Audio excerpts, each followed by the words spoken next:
Good day. Happy Saturday. What's going on, y'all? What is going on to everybody in the chat? Thank y'all for being here. What are y'all up to this Saturday? Y'all haven't even been outside. I've been taking care of some stuff, and I wanted to jump on here because y'all, this Epstein situation is getting a little explosive. I don't even know if I want to say a little explosive. Y'all, this is just not good. I don't know what y'all thinking, but they are protesting, um, of course, everywhere, and most certainly at the Capitol. Now, I don't know if you guys recall the Republicans, or if they call themselves MAGA, honey, they are flipping to the other side. Now, we got some more emails for y'all. I said we're going to talk about this thing until we can't. We are not going to let old Dusty Donald Trump get out of this. Okay.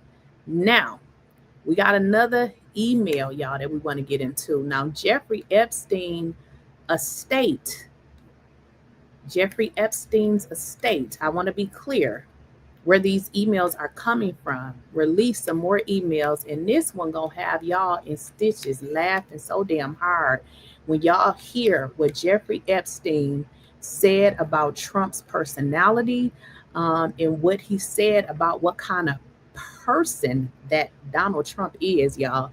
Ooh, y'all, this is getting ugly. So a lot of Donald Trump supporters are saying, listen, we may have supported Donald Trump, but we ain't supporting no, what you put in the chat, GOP grand old P files. Exactly. We ain't supporting that, but let's get into it, y'all. New and incredibly revealing details about Jeffrey Epstein and his opinions of Donald Trump, someone that Epstein once called his closest friend for 10 years.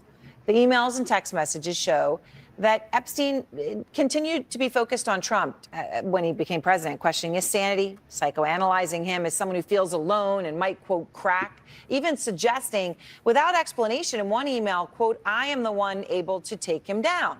Obviously, in the context of all of this, you want to know more there, but we don't have the context. The two men, of course, were once extremely close. Several associates of both of them have told us over the past year that they were the best of friends. Andrew Kaczynski of K-File is out front now with his new reporting.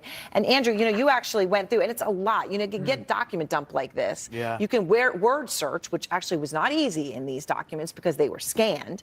I just want to address a few people in the chat. I know somebody said the text messages don't prove anything, or the emails.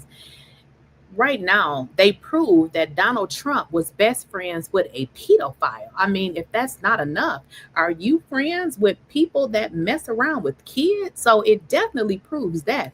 I don't know what else it needs to prove. Is that not enough? But then you have to really try to read them. And you read through thousands of pages. What did you find? That's right, Erin. And after going through thousands of these newly released emails, there's a few things that quickly became clear to all of us. One is that Epstein kept bringing up Donald Trump long after Trump said their friendship had ended.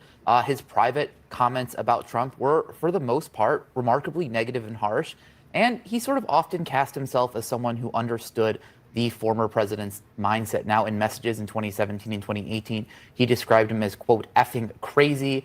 You can see that right there, speculated he might have early dementia, called him a maniac, borderline insane. There was something where he compared him to a mob boss. There was something where somebody messaged him and said, Trump is truly stupid, to which he replied, duh.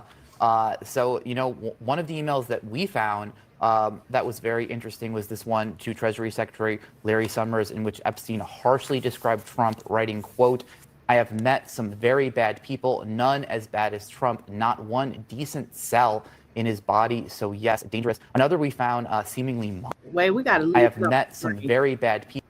Let's leave that up there for the people in the back. Okay, let's read this.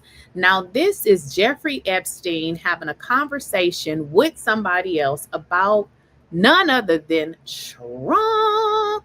Okay, now this is what Jeffrey Epstein said about Trump's personality, which is so crazy because is this not what we are seeing today?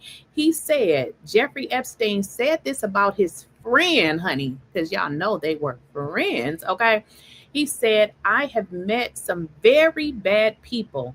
None as bad as Trump, not one decent cell in his body. So yes, he's dangerous. So this is one of Donald Trump's friends that's saying that he is a piece of shit.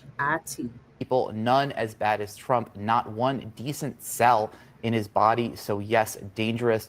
Another we found seemingly mocked Trump. It was a 2019 exchange in which a contact wrote, just met your friend POTUS, and he responded back, see if you still have your wallet.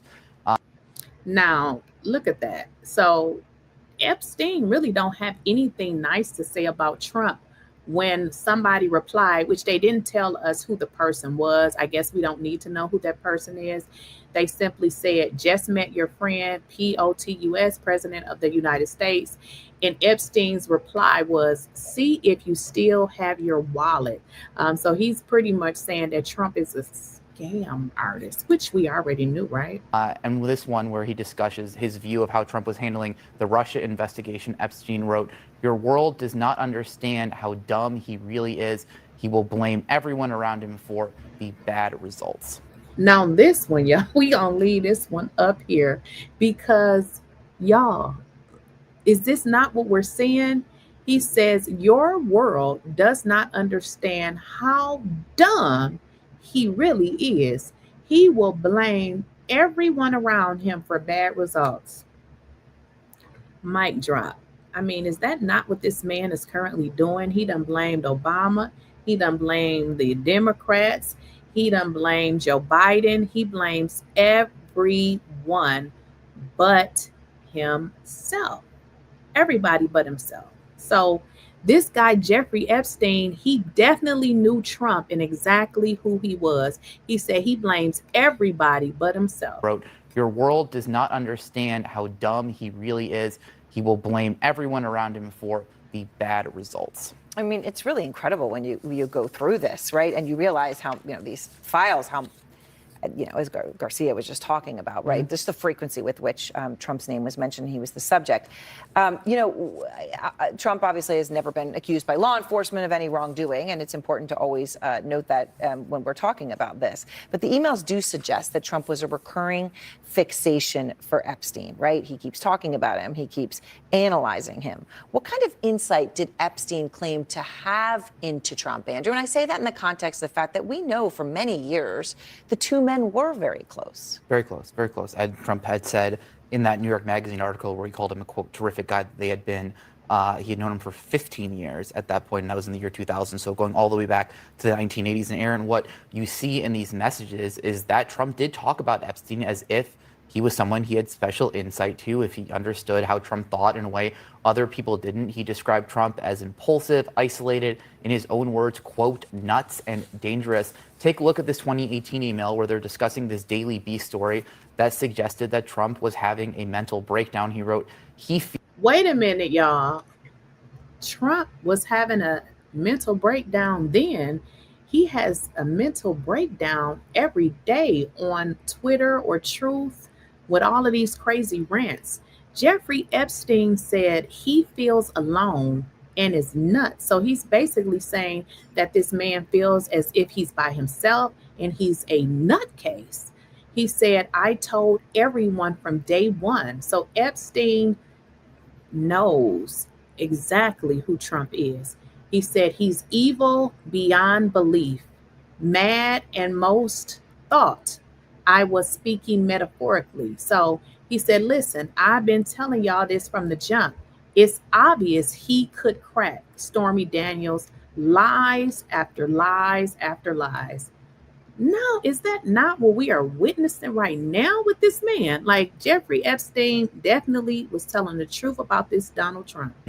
Take a look at this 2018 email where they're discussing this Daily Beast story that suggested that Trump was having a mental breakdown. He wrote, he feels alone and is nuts, using 3 exclamation points. I told everyone from day one, evil beyond belief, mad, and most thought I was speaking metaphorically. It's obvious he could crack. Stormy Daniels, lies after lies after lies, he wrote. In another exchange, he offered this assessment of Trump to someone who maybe was looking for insight into him. Donald is close to no one. He talks to many people. He tells each one something different. Now, Aaron, it's going to be, we'll still have to see, are these emails going to change anything politically? But that vote is coming up next week where the House is going to report or vote on releasing the Epstein files that'll then have to go to the Senate and be signed by the president. So this isn't going away. It's going to stay in the news, and we're going to see if more revelations keep happening. Yeah. So Trump, the old pedophile, all of the mega pedophiles in the chat, how y'all doing? Stand up for your future brother. The mega pedophiles is in the chat. We will, and Garcia making it clear they're going to go back to the Epstein estate if for any reason Trump's called for investigation stymies their efforts at the DOJ.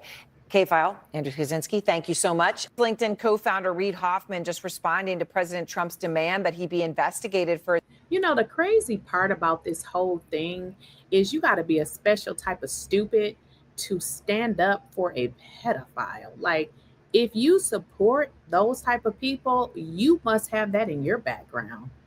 You are nasty, nasty, and disgusting. You pedophile, you. You support somebody that harmed children. You are disgusting. Donald Trump, we already know who Donald Trump is. I mean, his friends is pedophiles. So, and it's coming out, and you're mad. I know y'all big mad. Get over it. His alleged involvement with Jeffrey Epstein. Hoffman saying the move was a, quote, obvious ploy to delay release of the Epstein files, writing Trump should release all of the Epstein files, every person and every document in the files. Hoffman wrote in a thread on X, adding later, the call for an investigation is an obvious ploy to avoid releasing the files. Simply release all the files and expose the people who had both deep and ongoing. Before I delete your chat, Craig Wan, the B is your ancestors. Your grandfather that raped children, men, boys. Your entire history is full of pedophiles, Craig Wan. The only B is your generation. Your culture is full of pedophiles, and that's why you protect pedophiles, because you come from pedophiles. You probably are a pedophile, considering your generation raped slaves, you raped women, children, and men, and also animals. So I know you're mad, but hey, I would be too. Relationships with Epstein. Now, this is very significant, coming as it does after Trump earlier today had come out and said that he wanted an investigation from his own DOJ into several individuals, all of whom were Democrats or with deep Democratic ties. Reid Hoffman is the founder of LinkedIn and one of the biggest Democratic donors out there. Trump had repeatedly said he wanted. The poor little beige people are so mad. Let's go. When I play this video, I'm going to go to the internet and show you how in your history, your generation was pedophiles. I know that's hard to hear. It is what it is. This is what you all did. And this is why you want to erase this from history, because you did, the stuff you did was so nasty that you don't want to believe you did it. But you did it. You did it. You have a history of pedophilia. Sad, I know. That's why you support Trump. Investigations into Hoffman already, along with George Soros. Trump also mentioning Larry Summers and J.P. Morgan, as well as Bill Clinton in his list. Pam Bondi immediately acquiesced and said she would do the investigation. Kristen Holmes is back with us. But Kristen, you hear Reid Hoffman coming out, posting this online with his response, and Trump now answering questions on the Epstein emails, right? This big treasure trove that came out in the past 24 hours or 48 hours, thousands of pages. His name is in them, all over them. Congressman Garcia just said his name is in them more than anyone else's. But let me just tell y'all this. They get mad when the truth come out. Let me just tell y'all this. This is really not solely about Trump, although we know Trump is a pedophile. We know that.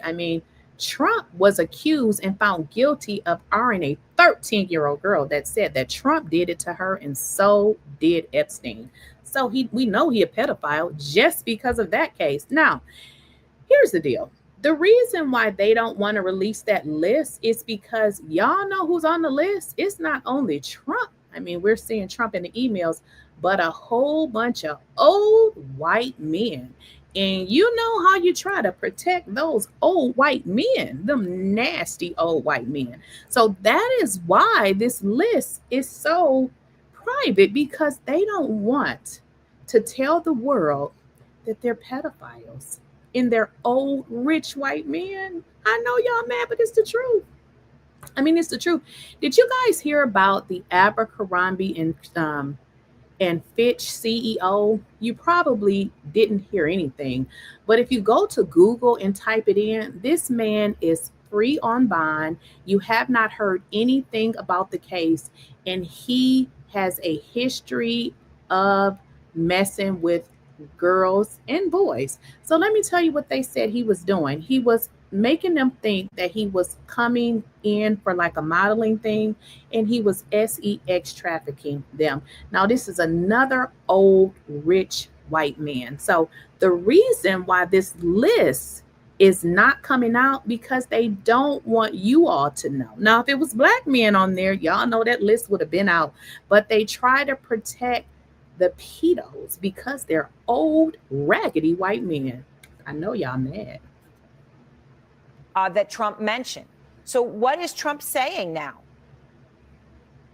Well, President Trump has been answering questions about all of this, essentially saying that he believes that they need to, they being the Department of Justice, uncover all of the different relationships between Epstein and these various individuals. Obviously, Reid Hoffman, one of them, Larry Summers, one of them, Bill Clinton. I do think we just need to make it very clear that these investigations have already happened, not necessarily just into these individuals, but into Epstein as a whole, and ties that he had to a lot of prominent people. And these investigations that actually happened in the Southern District of New York found that they couldn't charge anyone else. And of course, this goes to the whole thing that we have been discussing, which is, how can you say that this is a hoax, but then call for an investigation into a hoax? Now, I do want to note one other thing, Aaron, because we have been talking about this extensively, and just a reminder, I asked Carolyn Levitt about this in particular, and she said she'd get back to me, and we never did, which was about this MRI that President Trump said that he had. Now, I know this is a separate topic, but I do think it's really important because we've been covering it so closely, and we've never gotten answers from the White House on this. Essentially, he says that he doesn't know why he got an MRI. He was asked about it again, and then said that it was part of a routine checkup. Well, part of the reason that we've been pushing for answers on this MRI is because an MRI is not part of a routine checkup in general. And so now he's saying it was part of that kind of routine checkup, that he doesn't know why he got it. But again, this doesn't really give us the answers that we have been asking for when it comes to President Trump's health. And just a reminder, and President Trump himself had asked the doctors. Of course, we've reached out to the doctors. They're not going to answer us. They haven't. But then on top of that, he said he wanted to be transparent, but we still don't have any of these answers here in terms of his health. Well, I think those are really important things, and I'm glad you brought it up, Kristen, because obviously, it also defies belief to think that you wouldn't. Well, I don't care about the old geezer's health. I hope he would just dwindle away and just die. I mean, if he would just die, we won't have to worry about him again. So that would probably be the best. So who gives a damn about his health? But you guys should know by now that him and Marjorie Taylor Greene is squabbling. Yes, they are fighting because Marjorie is feeling some kind of way about pretty much supporting the old pedo herself. So what did Marjorie Taylor Greene have to say about Donald Trump? We're now in the middle of witnessing a major blow up between the two of them. One that a lot of people probably predicted would or did not expect would ever happen, with the president attacking her and her now calling the president, saying that he is lying about her and that she believes this is all over him trying to bully other Republicans into not voting in favor of that discharge petition on the Epstein files this week. I wonder what you make of what's playing out. It's like they put truth serum in the MAGA water cooler. and Marjorie Taylor Greene and Donald Trump are both condemned to tell the truth about the other. Everything each says is right. They are narcissists. Marjorie Taylor. And I wouldn't give a damn what you hoes report. There's nothing to report here. Trump is a pedophile. Hello. Report that hoe. No.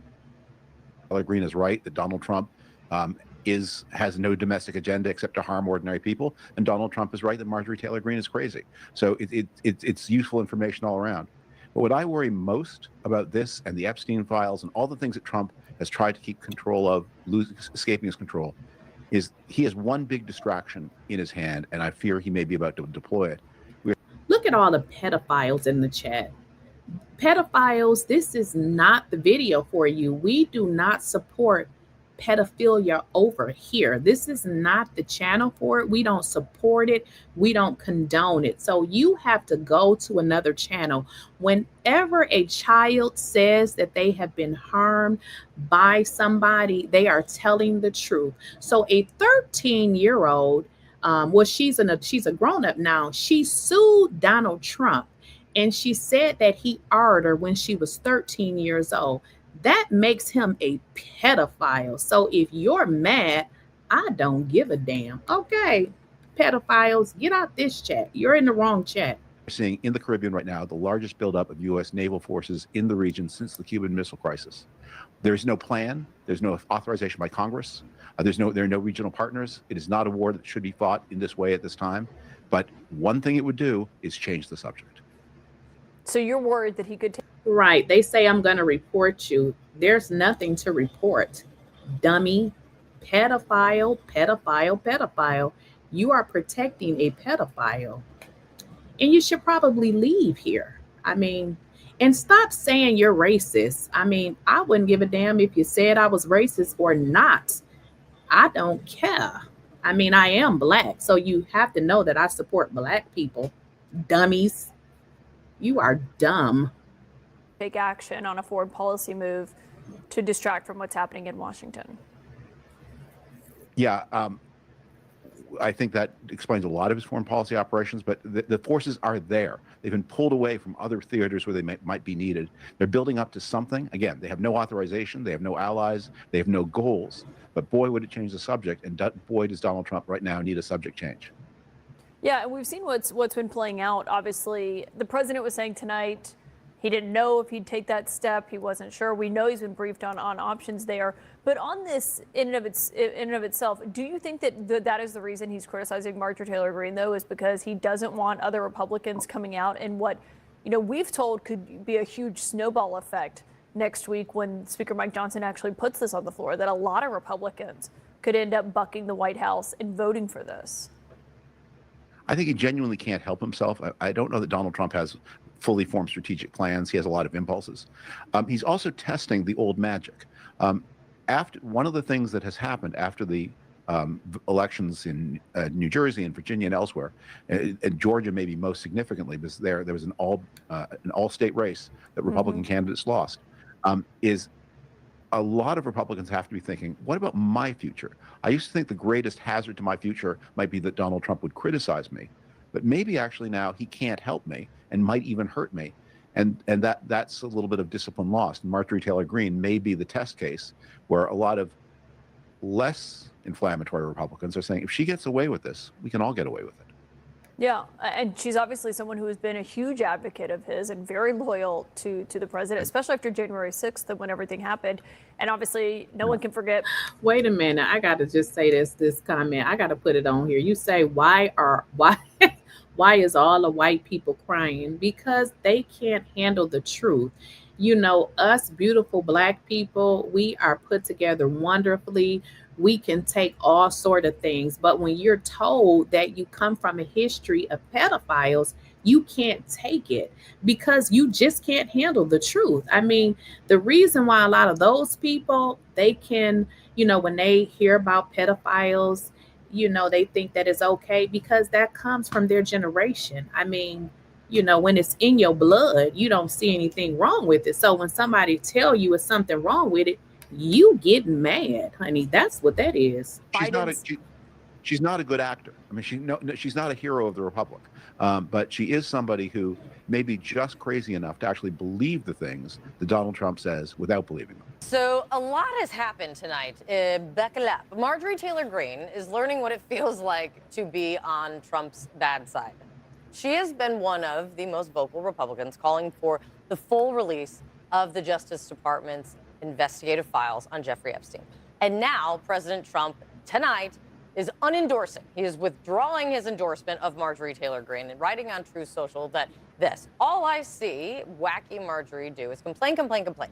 And then he added that I can't take a ranting lunatic's call every day. There was a lot there. So you can go, and then talking about a lot, then MTG fired back with screenshots of text messages that she claims where she claims that Trump is lying and that she did not call him, also saying that it is astonishing, really, how hard he is fighting to stop the Epstein files from coming out.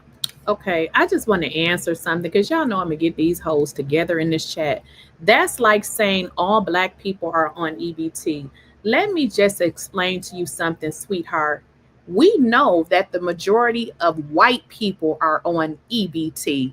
And the statistics are there. You motherfuckers have lied your entire life, making it seem like black people are on EBT when the statistic recently showed that you motherfuckers are on EBT.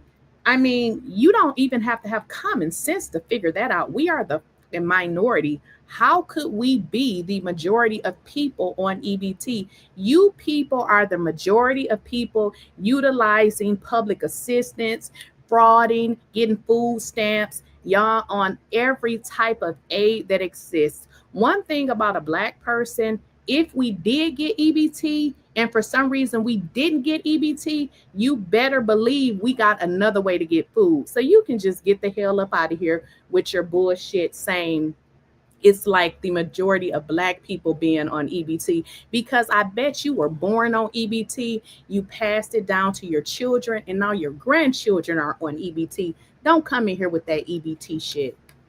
Don't come in here with that. She argued that she has been one of Trump's strongest supporters, but that she doesn't, quote, worship or serve Donald Trump. On top of unendorsing, he actually said that he would support anyone who would be primarying her in the upcoming election. Who wants to take this one on? Well, I can tell you that is not unusual in politics. Political romances are often short-lived, and she has been critical of him not only about the Epstein files, but about his involvement in foreign affairs, and I don't mean with women. I mean in various parts of the world. And, you said it, no. Just to clear the table on that one.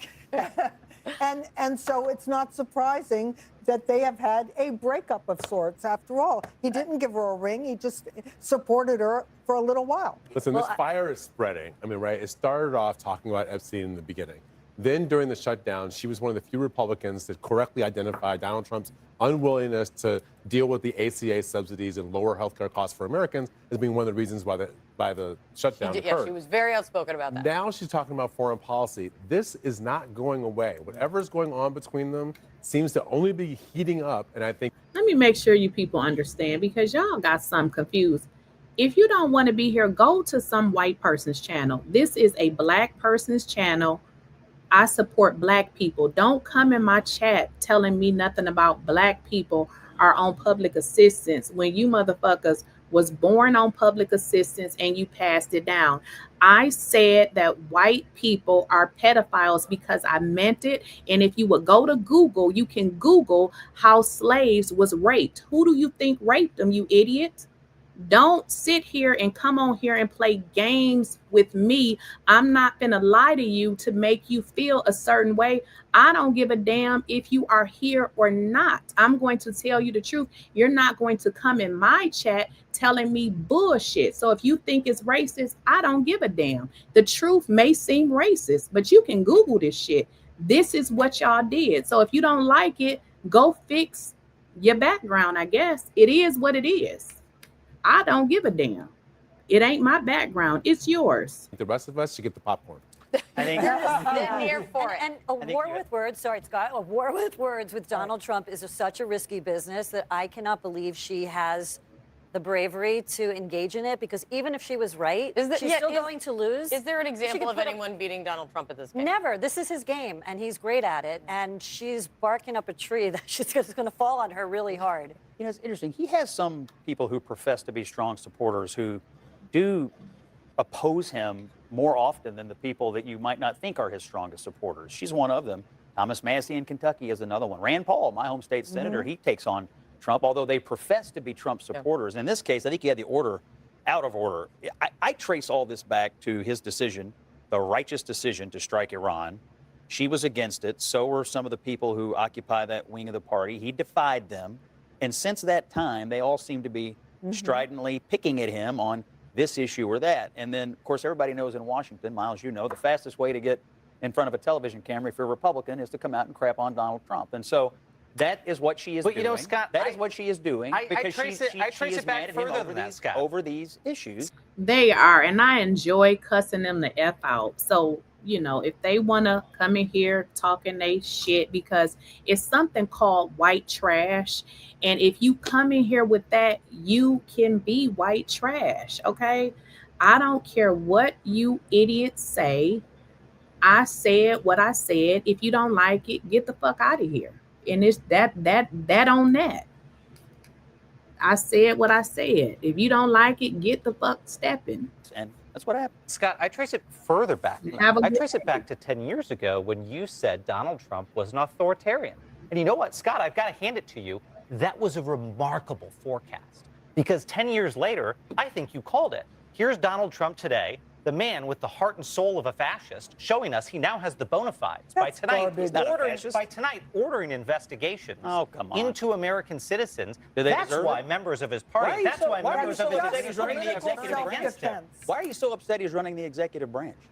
For the same reasons you predicted he shouldn't. For the same reasons, Scott, you said he violated his oath and he should never be back in that office. I happily voted That's for why him. I'm upset for the man being in the Oval Office. I happily voted for him 3 times. I know that. The alternative was terrible. And a lot of your friends were shocked. Yeah, well, a lot of my friends would have been shocked at you trying to subvert the elected president of the United States, which you did.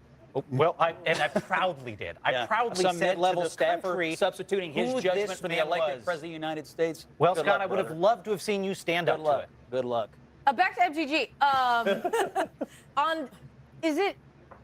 Is it the sign of a changing tide? Is it the sign, or is it a singular one back and forth between one Republican who is getting into a fight with Donald Trump? Or do you think there is a possibility that it is the beginnings of Republicans seeing past the Donald Trump era? The short answer is that we don't know. Because you've got like Thomas Massie saying exactly that. Like your vote on this discharge petition is going to outlast Donald Trump's time here. So you need to consider that when you make your decision. But if we keep paying attention, what we see is that last week, the president got his clock clean in an election. All the Republicans got their clock clean in an election.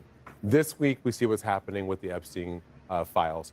So next week, we're going to see them take a vote. And if we see a bunch of Republicans defect on the Epstein files, I think what we're seeing is the real testing of the waters to find out whether or not you can oppose Donald Trump and still get elected. When we talk about Marjorie Taylor Greene, the one thing we haven't talked about yet is her fundraising prowess. And according to sources, she is the most popular fundraiser in the Republican Party other than Donald Trump. This prediction about no one's going to care about this. I was asking it a question. I wasn't predicting. No, you said people were, somebody said that this was going to outlive. Tom Massie. And the prediction that this was going to outlive. I totally disagree with that. I think right now more. Okay, y'all, let's switch gears and see what's going on with these damn emails. Because, you know, a few more have come out. Let's kind of go over that and how the Trump administration is running from them damn emails. Donald Trump can't escape as he caps the worst start to a month of his second term. From the Dem wins to the Epstein email explosion this week, he is having a tough November. These new Epstein emails have upended the White House, and they're only getting worse because it takes time, even in our rapid information environment, for journalists and politicos and any citizen who wants to look and go through these 20,000 emails. All of this started when Democrats used their power to push the envelope and release some of the emails, the ones they said showed why Trump is hiding, as they demand a vote to release them all. Republicans got mad, remember, in the week and said, oh, well, we'll release more. And so what started with 3 emails turned to 20,000. Tonight, I have more details on how it's all going. because this is a vast tranche of documents, of emails, that many people clearly, from the way they were typing to Epstein, thought would stay secret forever. Epstein made the biggest news, perhaps, from the grave, so to speak, with his now unearthed statement. Of course, he knew about the girls. Epstein said, of course, he knew about the girls. Now, a lot of people saying, what does this prove? It proves that this man, Donald Trump, he knew of what was going on. Like, he knew of it. What Epstein said in an email to somebody else is that Trump was actually with one of these victims. So, I mean, these emails are proving a lot. And people want Donald Trump out of the White House. We have a pedo in the White House. Statement to Maxwell, a sex trafficker convicted and in prison right now, that, of course, Trump knew about the girls. Donald Trump has denied any wrongdoing and has very specifically tried to deny that he knew what Epstein was exactly up to, although the Trump story on that has changed, and that is getting new scrutiny right now. There is also how the Trump DOJ has dealt with Maxwell and her controversial interview with a former Trump defense lawyer who now is paid by your tax dollars to do a people's business at the Trump DOJ. But it looks like Deputy Attorney General Todd Blanche may not have been doing the people's business. We'll get to that. But in this exchange from 2011, Epstein wrote to Maxwell, Trump was spending, quote, hours at his house with one of the victims. Okay, all of you weirdos in the chat that said, well, what does the emails prove? They even blew it up for you slow ass people. It says Trump was with a victim and they spent hours at my house. Do you guys not know how to read? Does this not prove that Trump was in on what Epstein was in on? I know y'all slow, and some of you trolls in the chat are pedos yourself, so you protect pedophiles, okay? I figured that out. But it says right here that Trump was with a victim and that Trump spent hours at his house with a victim. Y'all do know how to read, don't you? Victim. We even have it highlighted in black. That means victim. Mega pedophiles. Maxwell said she's been thinking about that, as they said that Trump was a dog that didn't bark. That matters for many reasons, but specifically whether Deputy Attorney General Blanche is worried about later professional sanctions or misconduct or even potentially being disbarred if this is part of a larger cover-up. It obviously contradicts what Maxwell apparently falsely claimed with no repercussions yet when she had her cozy interview with Deputy Attorney General Blanche just months ago. I think they were friendly, like people are in social settings. I don't think they were close friends, or I certainly never witnessed the president in any of, I don't recall ever seeing him in his house, for instance. Something she suddenly says she didn't recall when the emails say she did. If the Trump DOJ were on the level, and this is now public. Okay, did you slow people in the chat follow that? Let me break that shit down for you because I know you're slow. So when 𝐬𝐮𝐬𝐫𝐞 was just emailed by the DOJ, y'all know how Trump fixed that shit up and moved this lady to a very nice prison. I don't know what a very nice prison is, but where she is supposed to be better than she was. Well, she sat down, and at that time, she acted like she didn't know shit. But they're now going back to those emails that she emailed years ago, which said she actually did know something. So does that make any sense to y'all? Or are you going to say that was a lie and it's fake news? Like, at a minimum, they would go deal with this with her. At a maximum, remember, even when you're in prison, if you mislead the federal government, if you provide false statements to a federal officer, that could be a new crime. And yet they're not obviously doing anything like that. They're giving her special treatment and a puppy in prison, and we'll get to that. Blanche says that for some reason, quote, law enforcement didn't have those emails when he did the interview.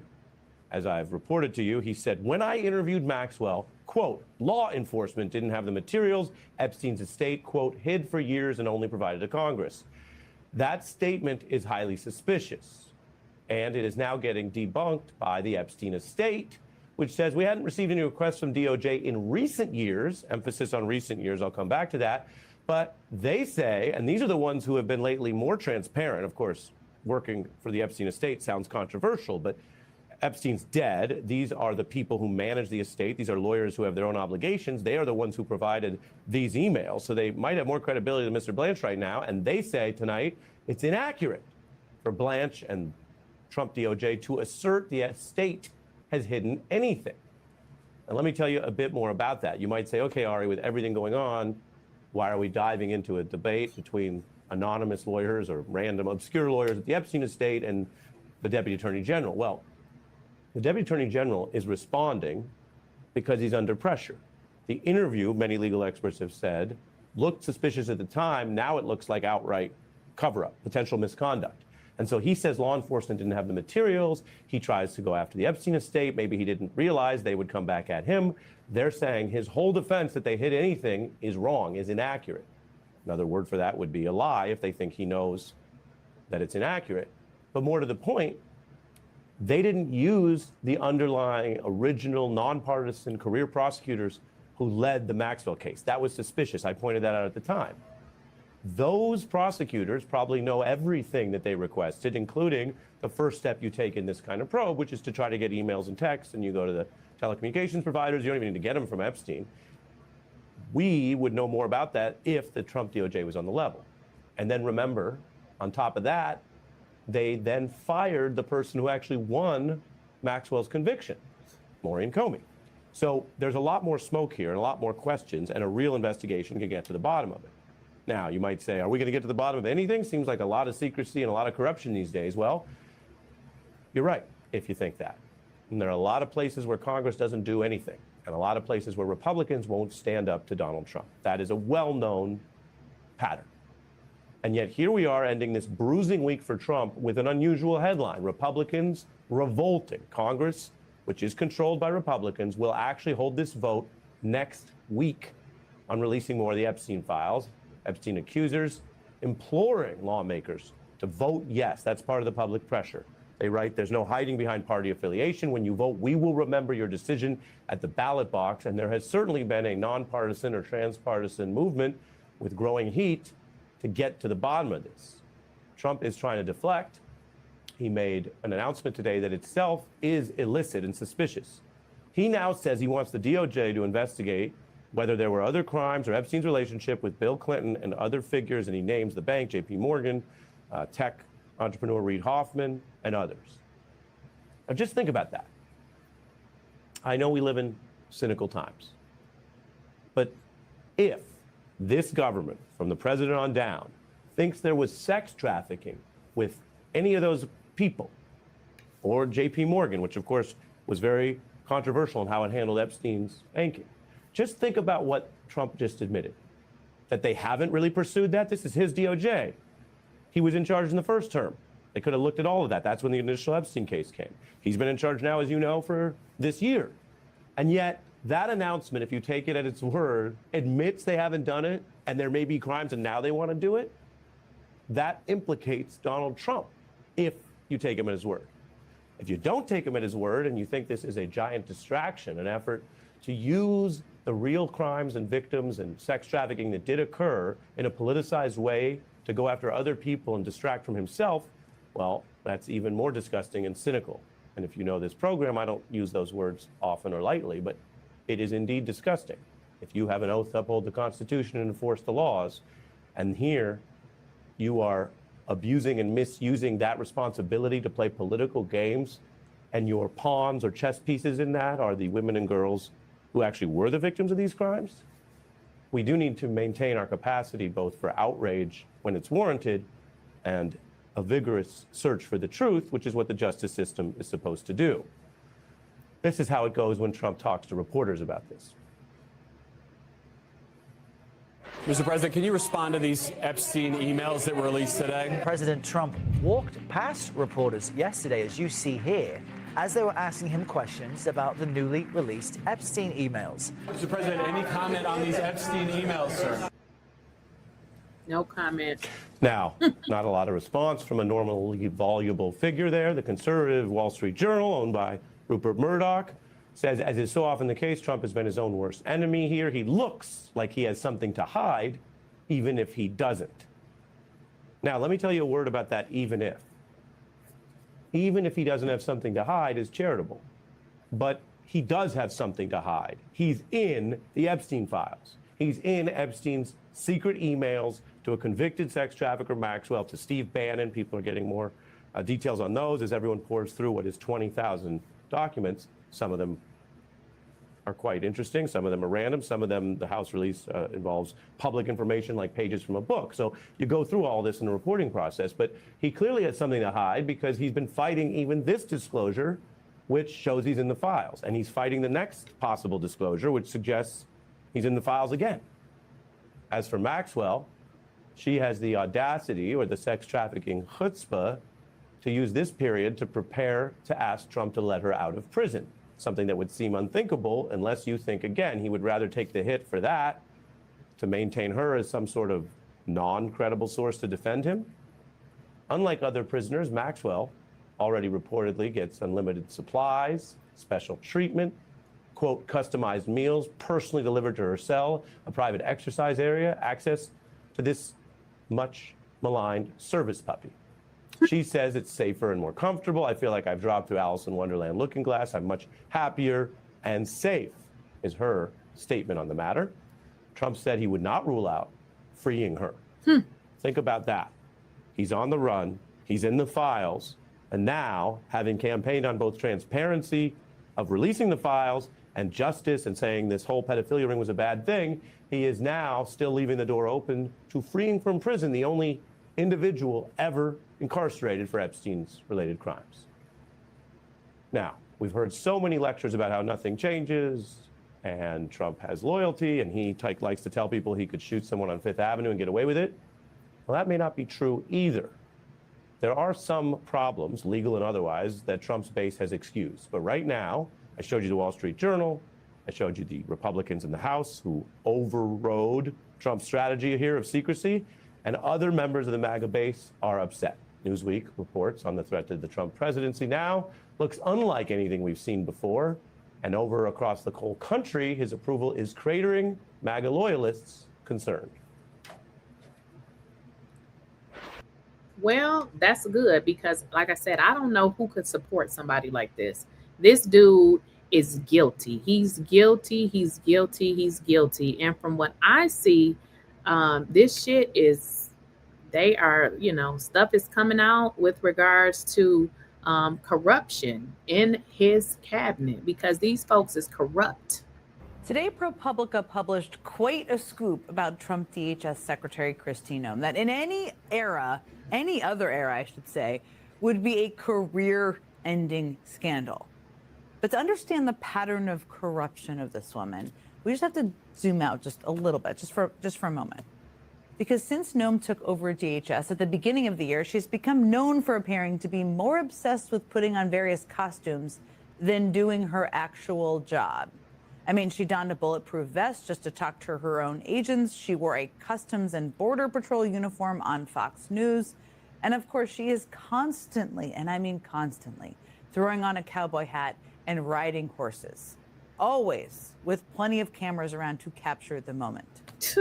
But Noem's apparent obsession with image actually goes much further than just putting on costumes, because she has directed more than 200 million taxpayer dollars into TV ads to promote her work at DHS. And just to put it in context, that is nearly twice what DHS spent on ads altogether in all of last year.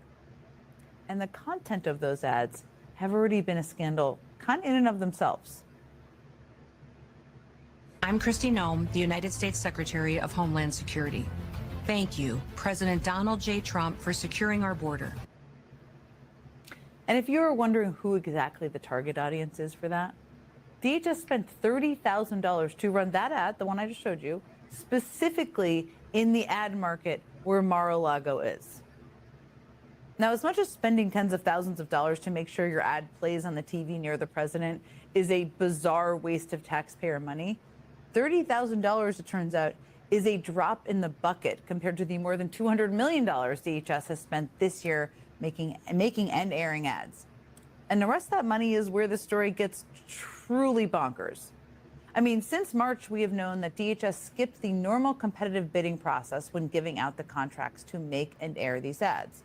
DHS claimed that because Trump declared an emergency at the southern border, they didn't have to waste time getting competitive bids.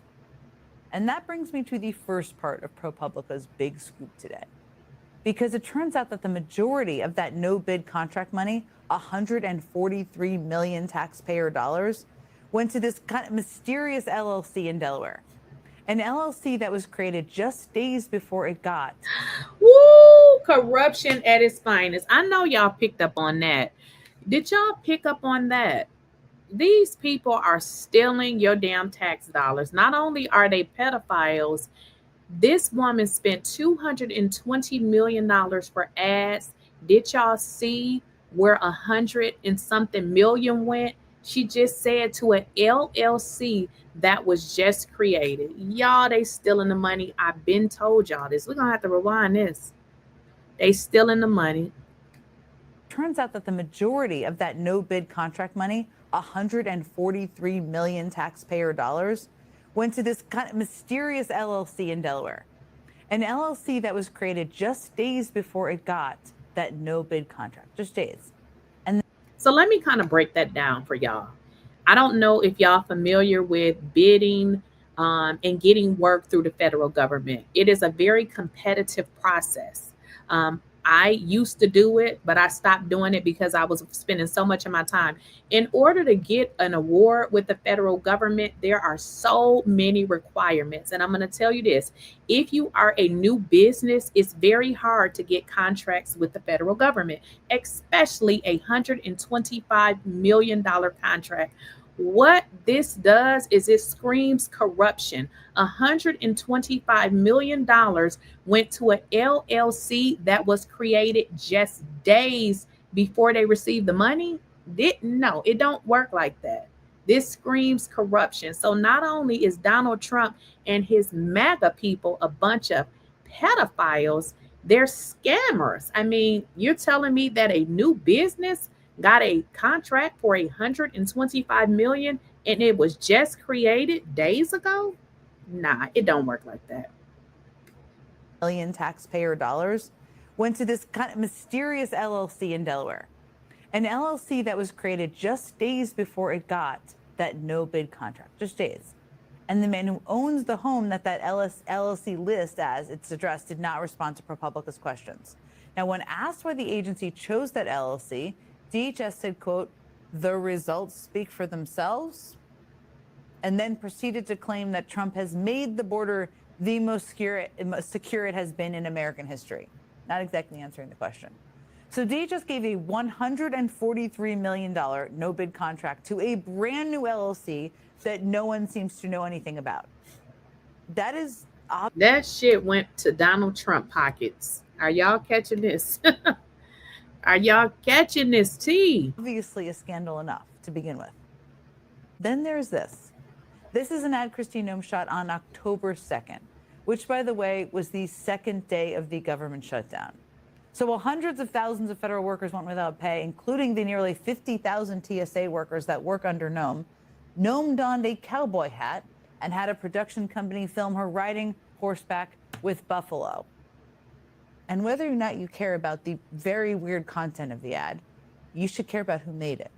Because according to ProPublica's new reporting, that ad was made by a company called Strategy Group, which is run by a man who is not only the husband of Noem's chief DHS spokesperson, Tricia McLaughlin, yes, she's a something, but also has personal and business ties to Noem herself. And the company's name, Strategy Group, does not appear on any of the public documents about the contract. Instead, the group listed on the contract is the mysterious Delaware LLC that DHS gave that $143 million contract to. I should say that DHS said in a statement to ProPublica that it does all of its contracting by the book. Okay. But the office in charge of funding ad contracts at DHS is the Office of Public Affairs, which is run by none other than DHS spokesperson Tricia McLaughlin. And when she was asked about why DHS ended up using her husband's company, Strategy Group, to make that ad, she replied with this: "We don't have visibility into why they were chosen. I don't know who they're a subcontractor with, but I don't work with them because I have a conflict of interest and I fully recuse myself. My marriage is one thing and work is another. I don't combine them. Well, Trisha, they seem pretty freaking combined right now, don't they? I mean, her husband, the CEO of Strategy Group, 𝐬𝐻𝐫𝐽, did not respond to ProPublica's questions. So not only did DHS give a $143 million no-bid contract to an unknown LLC, but that unknown LLC then hired someone tied to 𝐬𝐻𝐫, someone literally married to the gnome aide in charge of giving out DHS ad contracts. And believe it or not, this is not the first scandal about gnome and this company, the Strategy Group. See, back when she was governor, gnome's office hired Strategy Group to make these ads. Yet again, a lot of costumes going on here. This is gnome dressed as a state trooper, a construction worker, a nurse, an accountant. Here's gnome dressed as an electrician, a welder, a dentist, and my favorite, a plumber. There were a lot of these ads, millions of dollars worth, paid for by South Dakota taxpayers. Those ads were the result of a bidding process, and the state says the process was done by the book. But ProPublica reports that a former official from gnome's South Dakota governor's office has since alleged that the bidding process was rigged. The former official said that a top gnome aide told them the governor would be angry if Strategy Group didn't win the contract. And then contemporaneous text messages reviewed by ProPublica corroborated that account, showing that senior gnome administration officials pushing for Strategy Group to get the contract. There's all that. Gnome, of course, denies those allegations. I should note that MSNBC has not independently verified ProPublica's reporting. But if this reporting is accurate, and it's very detailed, and a company run by someone with personal and business ties to gnome herself has managed to score government contracts, huge ones, from gnome's agency with a no bidding process and literally zero transparency, that should at least very much be a call for an investigation from somewhere, if not cause for gnome to be forced to ride off in the sunset on one of those horses. Well, y'all, this is a lot. This is what the hell world are we living in here? So I hope y'all got that. Now, $100 and something million being awarded to a company that did not basically go through the bidding process, and now they're finding out that that particular company is tied to this woman's husband's business. Ooh-wee. Y'all, this is a mess. This is a mess right here. So we have pedophiles, and we definitely have some corruption. We definitely have some corruption going on, because there's no way that you should be awarding a business of your husband's to get $120-something million of the people's money. Okay.